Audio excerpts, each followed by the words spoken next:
بسم اللہ الرحمن الرحیم۔ کہ اللہ نے قرآن کے اندر یہ نہیں کہا شہر رمضان، ماہ رمضان کون سا مہینہ ہے جس میں مستحب نمازیں زیادہ ہیں، یہ نہیں کہا کہ یہ وہ مہینہ جس میں روزے فرض کیے گئے ہیں، یہ نہیں کہا کہ یہ وہ مہینہ ہے جس کے اندر صدقے کا ثواب زیادہ ہے، خمس دینے کا ثواب زیادہ ہے، نہیں، یہ سب چیزیں ہیں۔ اللہ کیا فرما رہا ہے؟ اللہ کہتا ہے شہر رمضان الذی انزل فیہ القرآن، یہ وہ مہینہ ہے جس میں قرآن کو نازل کیا گیا۔ میں ایک روایت کو پیش کرنا چاہ رہا ہوں، صحابی رسول ہیں، نام ہے سعد ابن معاذ رضی اللہ عنہ۔ سعد ابن معاذ، سعد کے نام سے بہت سے صحابہ رسول ہیں، فہرست سے پوری صحابہ کی جن کے نام سعد ہیں، لیکن سعد ابن معاذ جن کا مشہور واقعہ آپ کے ذہنوں میں ہوگا کہ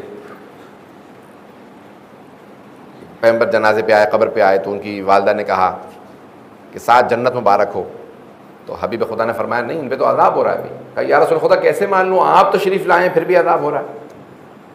کہا اس کی بیوی راضی نہیں تھی اس سے، روایت ہے ذہنوں میں سب کے، رضوان گرامی بھی روایت ہے، مشہور معروف روایت ہے، لیکن جناب سعد سے متعلق یہ روایت امالی شیخ طوسی میں، شیخ طوسی نے اپنی کتاب الامالی کے اندر روایت نقل کی ہے۔ کون سی روایت ہے؟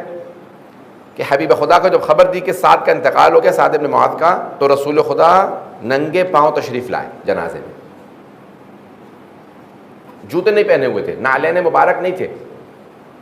تو ایک صحابی نے سوال کیا، کہا یا رسول اللہ آپ سعد کے جنازے میں بغیر نعلین کے کیوں آئے ہیں؟ کہا 70,000 فرشتے سعد کے جنازے میں موجود ہیں، 70,000 یا 80,000 فرشتے سعد کے جنازے میں موجود ہیں، میں جوتوں سمیت فرشتوں کے پاؤں پہ پاؤں نہیں رکھنا چاہتا۔ تو سوال کیا کہ یا رسول اللہ اتنے فرشتے کیوں آئے سعد کے جنازے میں؟ تو آپ نے فرمایا کہ سعد کو قرآن حفظ نہیں تھا، دیکھ کے پڑھنا بھی نہیں جانتے تھے، ایک بزنس مین تھے، تاجر تھے، پوری جنگ کا جہاد کا خرچہ دیا کرتے تھے۔ رسول خدا کہتے تھے بھی غزوہ ہے تو کہتے تھے سارا خرچہ میں دوں گا، تو پیغمبر نے کہا تھا سعد آپ پہ جہاد ساقط ہے، کیونکہ سارے مسلمانوں کے پاس جو ہتھیار ہے سب آپ نے دیے۔ تاجر تھے، بزنس کے لیے جاتے تھے ہر روز، دکان جو بھی ان کا باہر مدینے سے باہر کاروبار تھا۔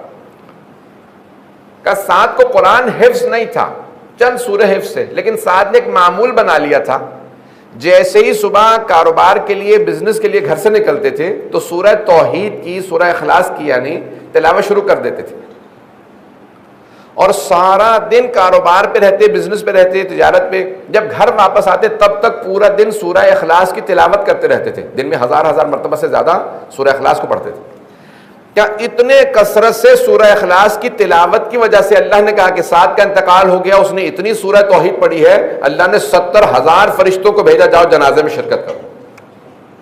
سعد کے جنازے میں اس لیے آئے فرشتے کہ وہ مسلسل سورہ اخلاص کی تلاوت کرتے تھے۔ بڑے بڑے علماء کہتے ہیں کہ طی الارض بھی حاصل ہوتا ہے سورہ اخلاص کی کثرت سے تلاوت کرنے میں۔ طی الارض سمجھتے ہیں حضرات کہ زمین جن کے لیے سکڑ جاتی ہے، نیت کی گھر سے نکلے فوراً کربلا پہنچ گئے، ایسے بھی ہوتے ہیں۔ عزیزان گرامی، اب یہ انسان اگر قرآن کی تلاوت کرے، میں نے کہا نا کہ اگر آپ سورہ نہیں دہرا سکتے، ریپیٹ نہیں کر سکتے، دہرا نہیں سکتے، ایک آیت ہی کو دہراتے رہیں، بسم اللہ الرحمن الرحیم، پورا دن بسم اللہ الرحمن الرحیم، بسم اللہ، جب یاد آئے بسم اللہ کی ایک تسبیح پڑھ لی، 2 تسبیح پڑھ لی، 1,000 مرتبہ بھی لوگ اگر چاہیں تو آرام سے 20 منٹ میں، 15 منٹ میں، 10 منٹ میں پڑھ سکتے ہیں، اور یہ 1,000 ختم قرآن کے برابر ہے ماہ رمضان مبارک میں۔ ایک صلوات پڑھیں گے محمد والے محمد۔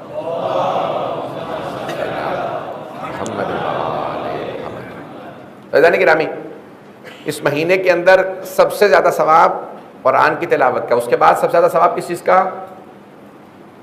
محمد و آل محمد پہ صلوات پڑھنے کا ثواب ہے۔